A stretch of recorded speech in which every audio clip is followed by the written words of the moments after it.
Hi, this is Ren, and this is All Walks of Film. So, I just watched the Batman movie last night as part of an employee screening because, yeah, I work at a movie theater right now as a transitional between jobs. And before I even saw the movie, I found out that pretty much everybody has seen the movie because I go online just for like basic things, and it's like Batman versus Superman review, and it's like, wow, I'm actually late to the party even though I'm seeing the movie a day in advance. What the fuck? Anyways, yeah, I watched this movie and holy shit is it bad. But it's not just regular levels bad. This movie is epic proportions bad.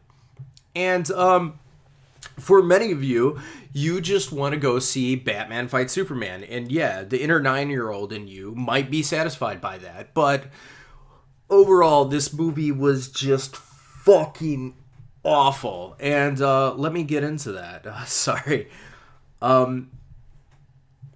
Yeah, I. All right, so the movie starts out.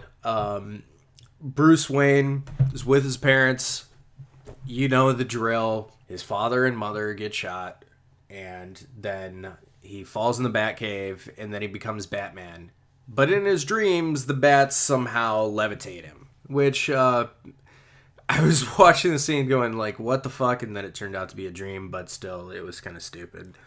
Obviously, the scene where his parents get shot was well shot, but we've already seen this like played out like 1,000,000,001 times. I mean, I guess if you want to have that as an intro, it's fine. But for this movie, like everybody should already know Batman's backstory. And to be fair, it's not long, but that's just my take on it. So the movie starts out, and Bruce Wayne is going into Metropolis, trying to save people, trying to talk to the people that are in Wayne Towers right before they fall, and witnessing Superman fight Zod. He goes into the store, very clean dust, by the way, and he rescues a man who has had his legs completely destroyed by the wreckage. He can't feel his legs. Obviously, they're going to have to be amputated. And he saves a little girl's life. Several people die, and obviously Bruce Wayne blames the Superman for this. All of this setup is pretty good. This is setting up to be a movie about Bruce Wayne furious about Superman essentially doing whatever he wants and just causing havoc. And we see Superman go to Middle East, Africa. I'm not sure. I guess they were trying not to offend people, so it was like kind of Middle Eastern, kind of African. I don't know where the location was. If any of you remember, I'm sorry. I watched the movie late, so I could have just forgot that minor detail. But he goes in, saves the day. And this part, this is when the movie is still good. The movie takes a turn though. When they introduce Lex Luthor. Yeah. Whoever was the casting director for this movie needs to get fired. Maybe not lose their job, but they definitely need a sit down. Because Jesse Eisenberg was the absolute worst choice for Lex Luthor. I like Lex Luthor in the Superman comics. I think that he adds a lot to the Superman story, as you would say. He's a very compelling villain, and I mean, like, Jesse Eisenberg was playing the role like, you know, Mark Zuckerberg, but like really Weasley and shit. Like, I don't know what he was trying to invoke when he was giving this performance. I you know, it's just god awful. I mean, like, every single line that came out of his mouth. I mean, it kind of sounded like the Riddler, where it's like, yeah, but like way worse. And yeah, some people are asking, oh, well, why wasn't he bald? Well, technically in the comics, he was a redhead, and then there was like some kind of mix up, and Lex Luthor got confused with another character who was bald, and then Lex Luthor became bald.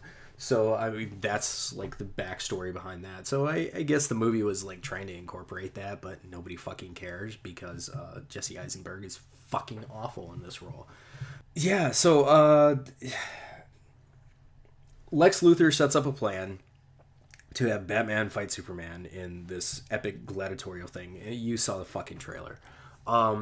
Yeah, and like watching this movie, I literally thought that they had given the script over to a team of 9-year-olds with crayon and said, hey, write a Batman versus Superman story. And the 9-year-olds are like really happy, and then they just start scribbling, and then there are explosions and all this kind of shit. And yeah, just random dream sequences. Yeah, I mean, Batman has a couple, like one's like Nightmare Batman, which like you saw in the trailer before, where it's like the future, and like people have like not Panzer Superman shoulder insignias or whatever.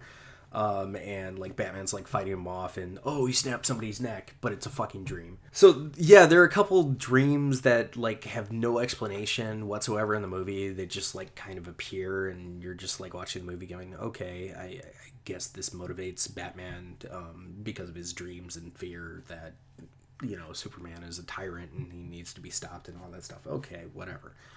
And then Superman has a dream because reasons, where he sees his father and he's like on the mountain and stuff.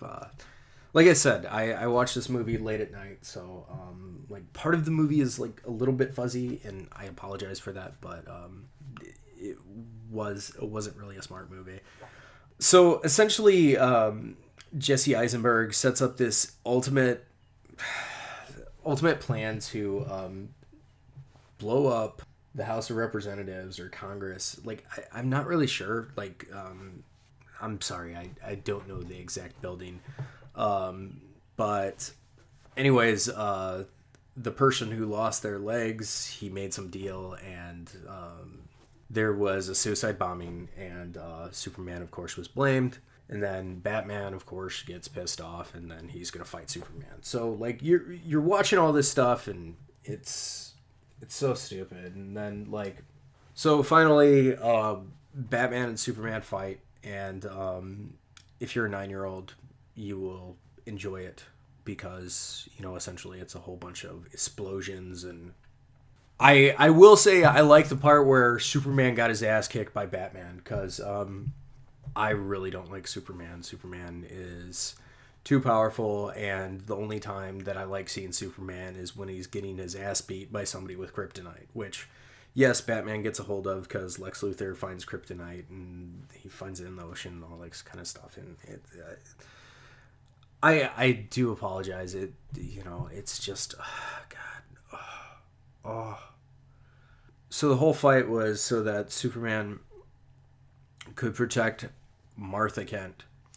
And when Batman finds out about this, then he's like, oh, wait, you said Martha. I thought you were talking about my Martha Wayne.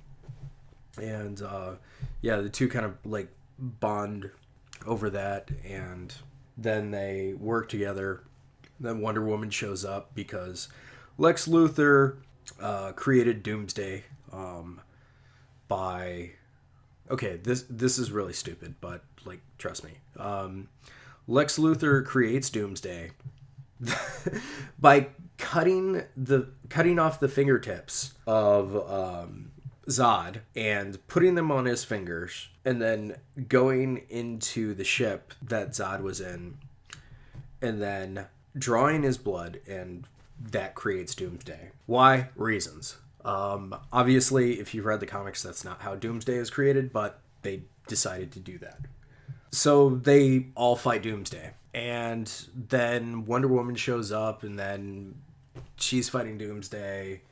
And obviously, since the actress has like no physical prowess to her, it's all CGI, and she's like posing and doing all this stuff, and like in the process, Superman sacrifices himself to kill Doomsday, which I mean, I was fearing that this was going to be how we get Doomsday in a movie. Like, honestly, Doomsday deserves his own movie. Like, the whole thing with Superman and Doomsday in the comics was epic, and they just left it in as a footnote in this movie. So yeah, obviously, Superman is killed by this. Except if you've read the comics and you watch the last part of the movie, Superman doesn't get killed by Doomsday. It's a weird thing. He like goes into a stasis or whatever. It was stupid. If you, I'll give a link to it, but there, there's actually a filmmaker who talks about how the whole death and life of Superman is stupid, and how it killed death in comics, and it really did.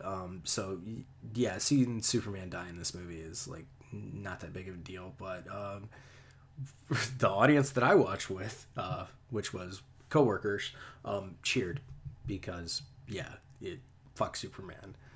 Uh, yeah, so I really was shocked by how bad this movie was. Like, legitimately shocked. I mean, this really is supposed to be a franchise starter, which blows my mind.